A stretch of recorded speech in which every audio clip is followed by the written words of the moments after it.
Hey everyone, John Lorden here with a very special and kind of different Brainscratch Searchlight. I saw some tweets that were floating around about a case, a young man named Nathaniel Holmes that was missing. His sister Hannah was trying to raise awareness. I started looking into the case for myself, and I really couldn't find much press at all. There's a handful of kind of small synopsis type articles that just go through the basic details, but there wasn't even enough for me to really do a searchlight without someone's help. So I reached out to Hannah, and she has agreed to come on the show so we can hopefully get a much better understanding of what's going on with Nathaniel's case, hopefully raise the exposure to that, and maybe one of you wonderful people out there can be the key to bringing Nathaniel home. So with all that being said, let me introduce Hannah. Hello, Hannah. Hi, how are you? Good. I'm really sorry, first of all, let me just say, that you're faced with this. I know that it's really tough to deal with. I talked to a lot of family members, and it's a very hard thing when you have a family member disappear like this. So just know there's a lot of people out here, and our hearts are with you right off the bat. We want to see a good conclusion to all this for you. I appreciate that. So let's just get started by learning kind of the basics of Nathaniel. I'm going to go ahead and just bring up a missing poster and cover the basics with you while you're here. Nathaniel Holmes was last seen December 19th, 2017 at Hidden Lake High School in Westminster, Colorado. When his mother dropped him off for school, he apparently never made it to class. Nathaniel was wearing a black hoodie with the words Mirage Recovery on it, blue jeans, and black tennis shoes with white bottoms, but all of his personal belongings were left at home. He is 17 years old. His birthday is November 5th, 2000. He is a white male. For hair color, they say blonde, but it looks in some pictures like some people might consider it really light brown. He has blue eyes, and he is 5 feet 9 inches tall, weighs around 140 pounds. Already a very interesting and weird start to this thing. So your mom drops him off at school, and he literally disappears? Yeah, so she dropped him off for school, and he walked in the school doors and just waited for her to leave, supposedly, and then he didn't go to any of his classes. Okay. And, you know, a lot of the cases we look into here are a bit troubling because we don't understand what the person's doing or what they're going through when they disappear, or if someone else might be, making them disappear in some way. Yeah. But this is a bit of a different one because we have what most of us would think, this could be arguable, but obviously a school is a relatively safe environment. Mm-hmm. And your mother literally got him. Is this a school that's all closed in, or is it an open campus? It's a alternative school. We moved him to this new school. It's called Hidden Lake. It's off of 73rd and Lowell. And I'm pretty sure it's a closed campus. Like, okay. They shouldn't be able to leave. Like my high school that I went to, we were informed right away when a student left. Like, if I left class, they called my parents. And that didn't happen in this case? No, they didn't call my parents. They didn't call my dad or my mom, and they didn't inform us at all. At all? Like even a day later? They didn't call my dad or my mom, and my dad has full custody over that, and like. Okay. Wow. That's terrible. Yeah. So the school definitely is not helpful towards this situation. They're not making it as big of a deal as it is. It's been 5 months now. Yeah. And they're definitely not. Did they happen to have any security cameras? I believe so, and they do have a security guard on the campus as well, but. And no information has come out of that? They haven't found any footage of him leaving or anything along those lines? No, yeah, nobody has anything of him leaving. Okay. Let's learn a little bit more about him. He's one of 3 siblings, is that right? 4, yeah. 4, okay. Yeah, I have an older and then 2 younger brothers. Okay, gotcha. What year of high school was he in? It was his junior year in high school. Okay, and he was 17 years old? Yes. Okay. He just turned 17 before he left. Okay, gotcha. Can you give us just a little bit of information about like what types of hobbies does he have, or what types of things does he like? Give us a little bit so we know about him. He's definitely he's really shy. He's plays bagpipes. He's getting really good at that. My dad's a bagpipe teacher. That's how he learned. He was into hunting and fishing. He didn't do much. Him and my other little brother, Seth, they played video games all the time. They were just kind of introverts, like they were out all the time. Yeah. But he was definitely just sheltered. Is there a big age range in all the siblings? How big is it? Not necessarily. So him and I are 11 months apart, and my youngest brother, Seth, he's 14, and then my oldest sister, she's 23. So okay, gotcha. So it's kind of close, kind of. Yeah. Nathaniel and I are really close, so right. Right. And anyone that looks through your Twitter account, it's obvious. I mean, you're regularly talking about how much you miss him. Yeah. I try to post as much as I can, try to get the word out, try to get people to share more. Yeah. Because I feel like somebody out there has to know something. It's weird that we have no leads. That's the weirdest thing to me. It is, and especially because you consider a 17-year-old. Does he work? No. In the summer, he works at the Colorado Renaissance Fair with my dad. Okay. Plays bagpipes there, but okay. That was the only job he had. Yeah, I mean, when you're talking about a person that young, it's hard for them to take care of themselves. So usually, if they disappear of their own accord, if they want to run away for some reason, someone's got to be putting them up, giving them a place to stay, giving them food. Right. So yeah, there's a very good chance, I think, in this case that someone out there knows something. It seems like, at least from the very basics of the story we're talking about, that he had some intent to leave that morning. I don't know if we'll figure out more of that. Yeah, it was definitely a weird situation. Like, it didn't seem planned at all. We don't have, our family's, like, it's a good home. We never, like, he wasn't in a bad situation for him to make him leave. Okay. I did see on missingadultkids.com, which I'm thankful that they at least put the poster up and they talked about it, but they were confused a little bit about the story. And I saw this also carried over to the Reddit thread where you were once again trying to get in there and told people that they could contact you if they have questions. So let's just clear up this one question. A lot of people are confused by the fact that your mother's the one that dropped him off at school, but according to Facebook, your father has full custody of him. Can you tell us a little about that?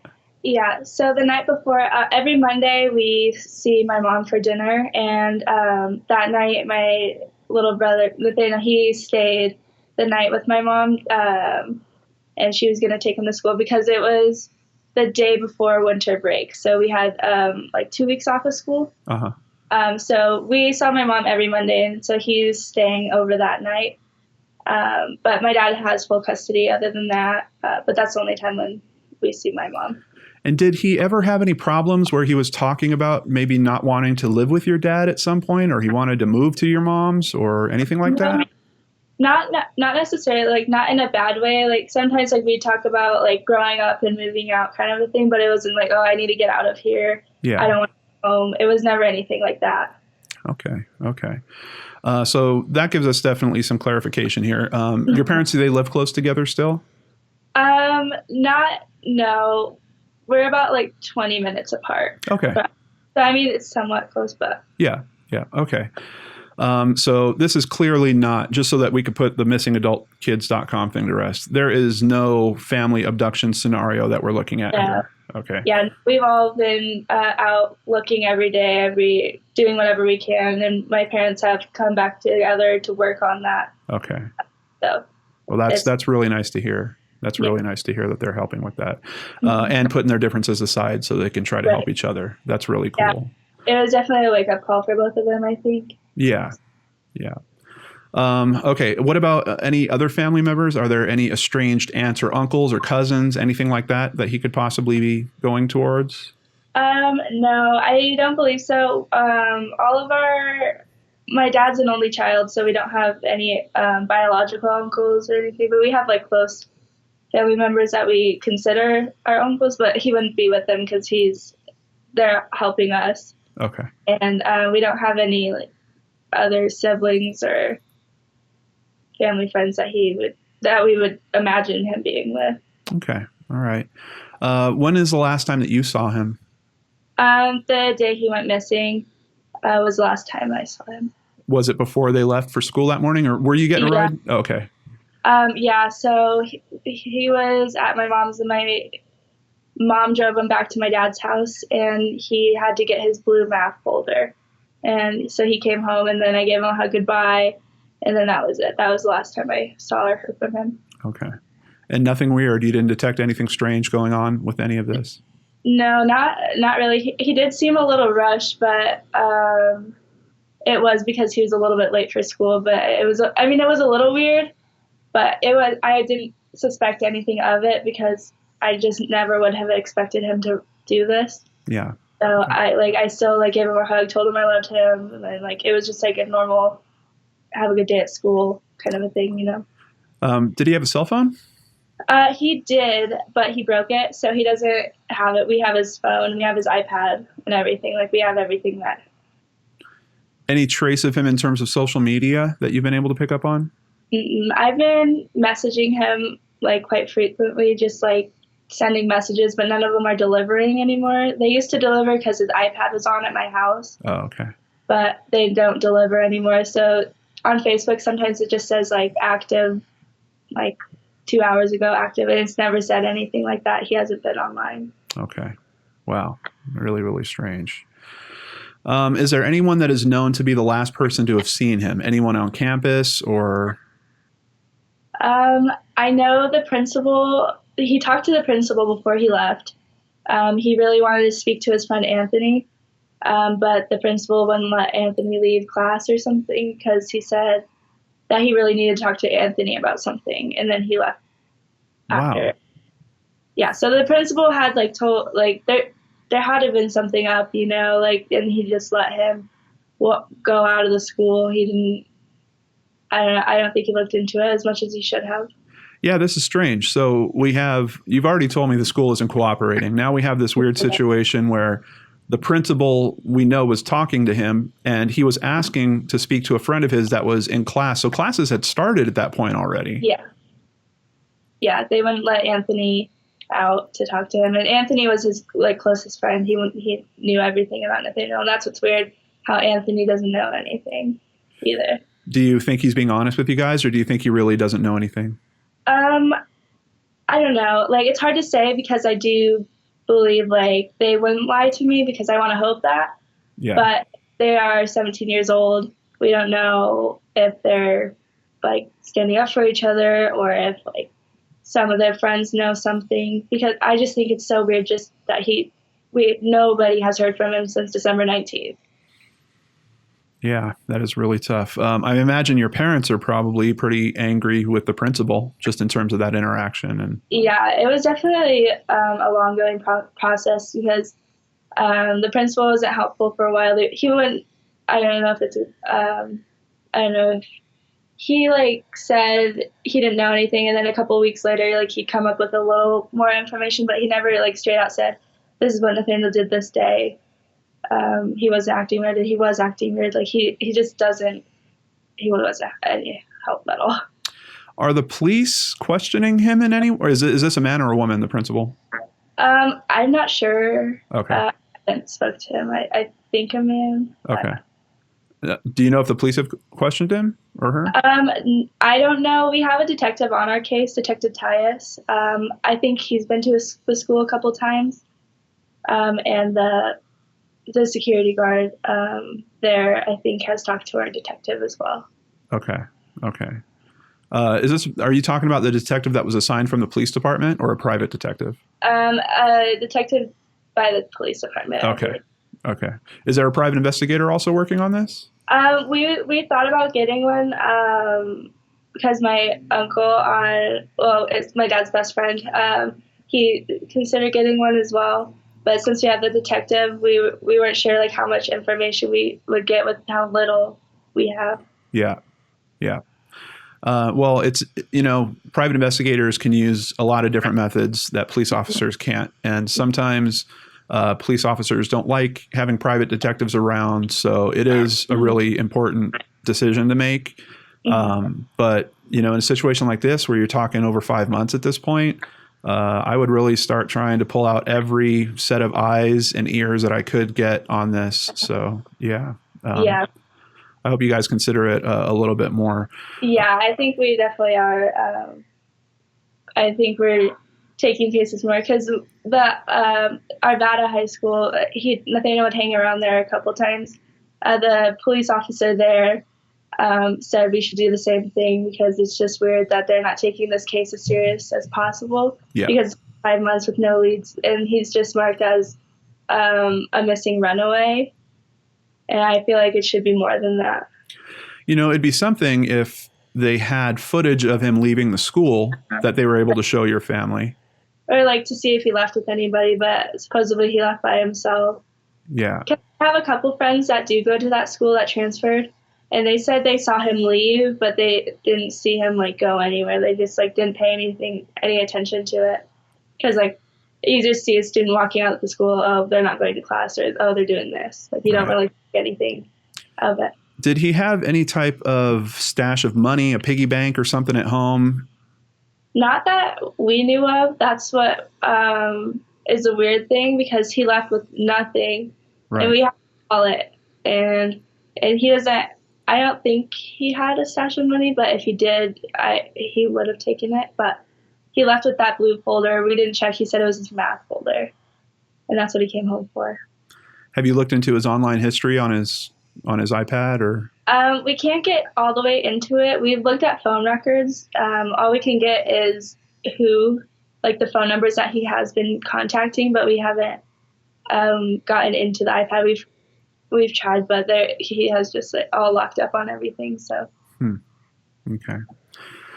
Have you thought about, was he acting differently at all towards leading up to him leaving? Yeah, I think it's mostly because of the friend group that he had. When we switched into that new school, it's definitely not the best school you could be at, I would say.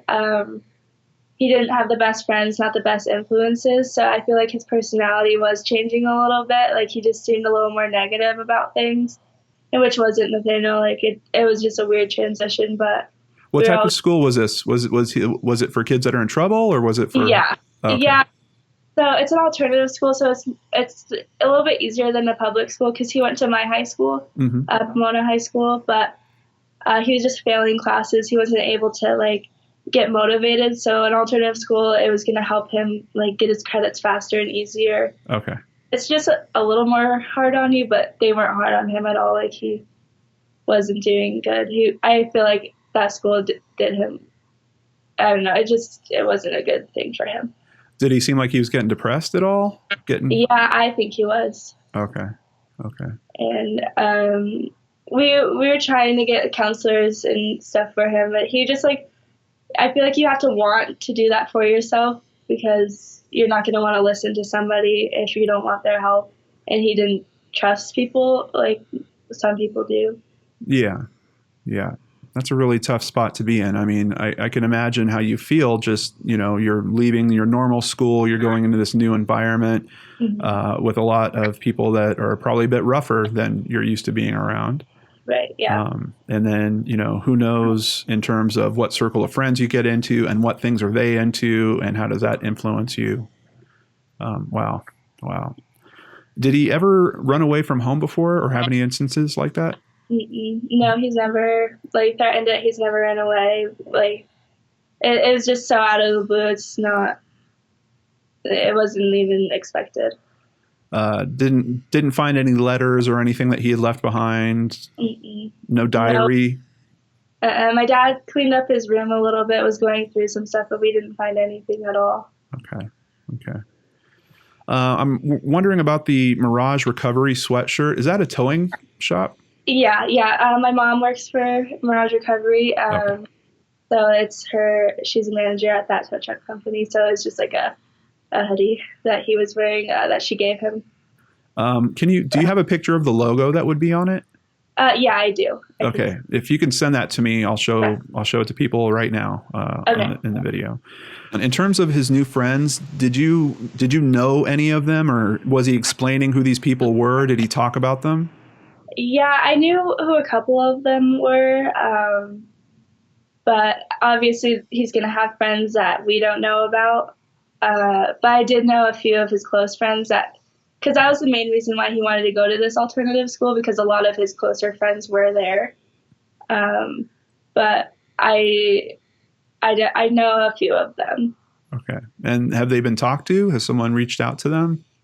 Yeah, I've been trying to keep in contact with them. From the beginning, they were helpful, kind of, but they didn't give me a ton of information. They're being short about it, and then now they don't even talk to me at all.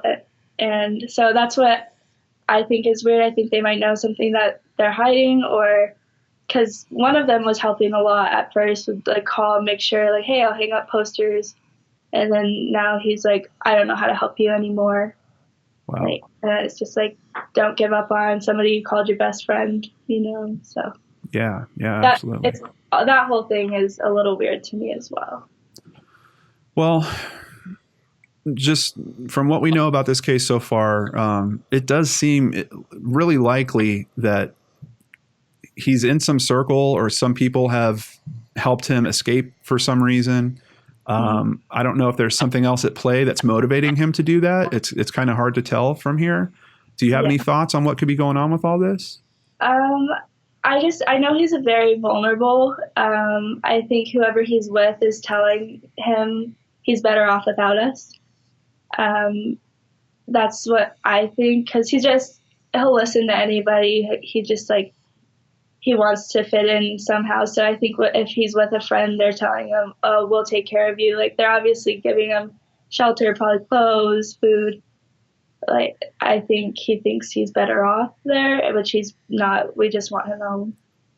Do you know what cities he would be around if he was in some type of circle like this? Definitely. We've checked the Arvada area. That's where we live in. Because he'd hang out Old Town Arvada. It's just like a downtown looking Arvada. And downtown Denver, we've checked like the area.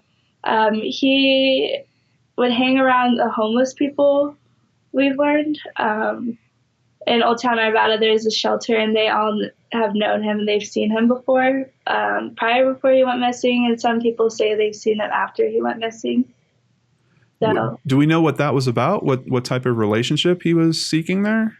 Not really. They all thought he has been on the streets for a long time, so we don't know if like he was having like a second life, or if like they just weren't understanding. But the main girl who is like in the shelter, she said that she thought he was like autistic because he didn't talk a lot. He didn't like interact with anybody, and I just feel like that just wasn't his scene. So that's probably why. So whoever he was with is in that like area. Did he seem to have trouble fitting in just in general with people? Yeah, just because he's just like an introvert. He didn't like talking to people. He didn't really get out much. Like when we went to Pomona, he'd like sit in the lunchroom for a little bit, and then he'd leave because it was just like too loud in there. Like he just wasn't like somebody to talk to all the time. Okay. Do you think there's anything in terms of illegal activities that are motivating him to that? Do you think that there's some type of drug he might have fallen in love with? Yeah, he could be dabbling with drugs at the moment, just because the friends that he's been with. Yeah. And, like how long he's been gone, I think that could definitely be a factor. Okay. How's your family dealing with all this? How are the other siblings handling all this? It's really hard for my youngest brother Seth, because they're together all the time. Like they're inseparable. Like they always just would play video games downstairs. For my sister and I, it's really hard. We're just all really close family.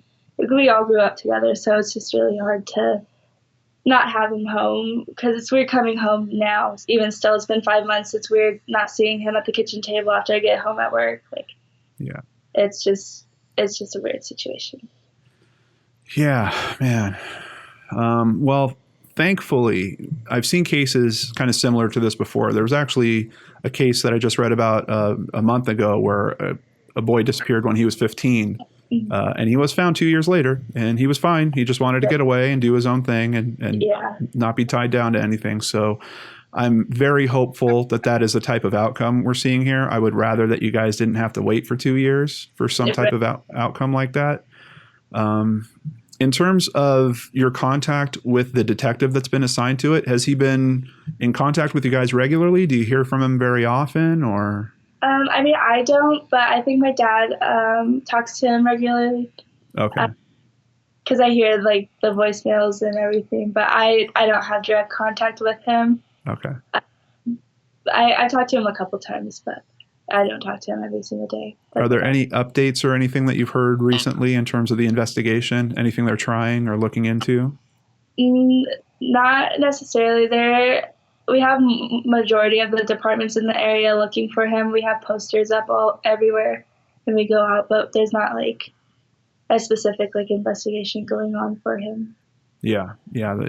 This far out, even, I mean, it's an active case, I'm sure, but in terms of what they can do, like the first 30 days seem to be really hot for most cases. And then as time goes on, they kind of hit the back burner a little bit, let's just say. But wow.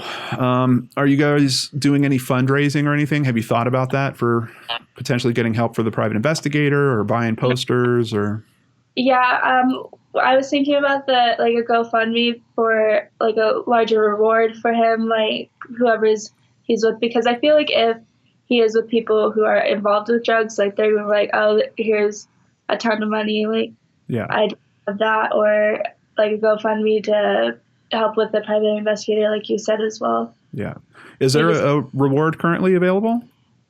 Yeah, just like we have a reward as in like for any leads towards him, because we have 0 leads at all. So our reward is $500 for any like trace that like could bring us to him. Okay. But it hasn't really done much.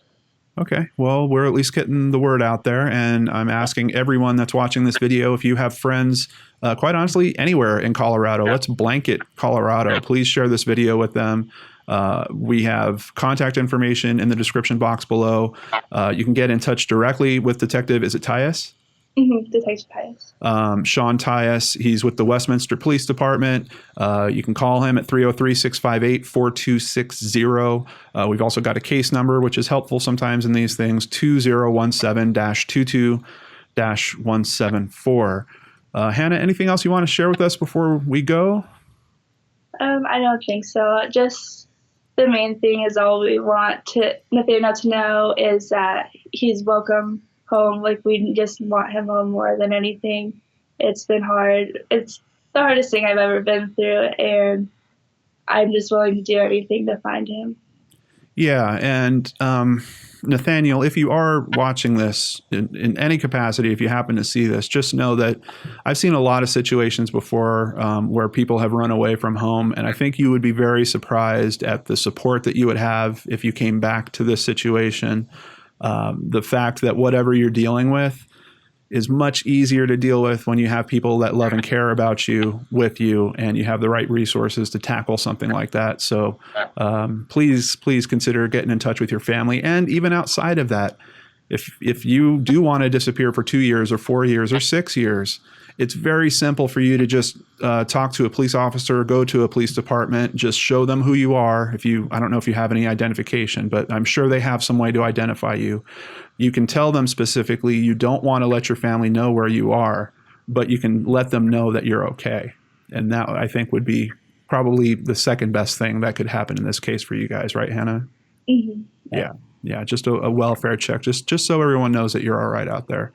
A lot of people that care about you, even more now that we're going to have several people seeing this video, several thousand people seeing this video. So, Hannah, please stay strong. Please send the best to your family from me and from everyone that watches. We have a bunch of very supportive people that watch this channel.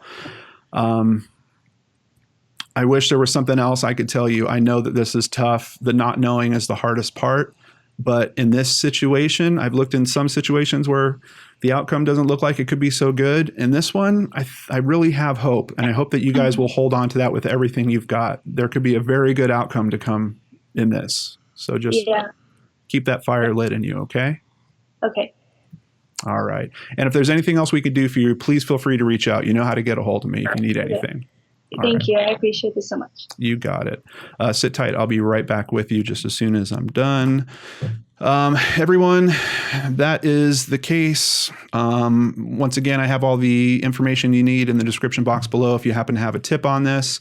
I don't know if there's Crime Stoppers info. I'm going to look, and if there is, I will add the local Crime Stoppers just in case there's anyone out there that wants to remain anonymous in this as well. Nathaniel Holmes, where is he? Can you help?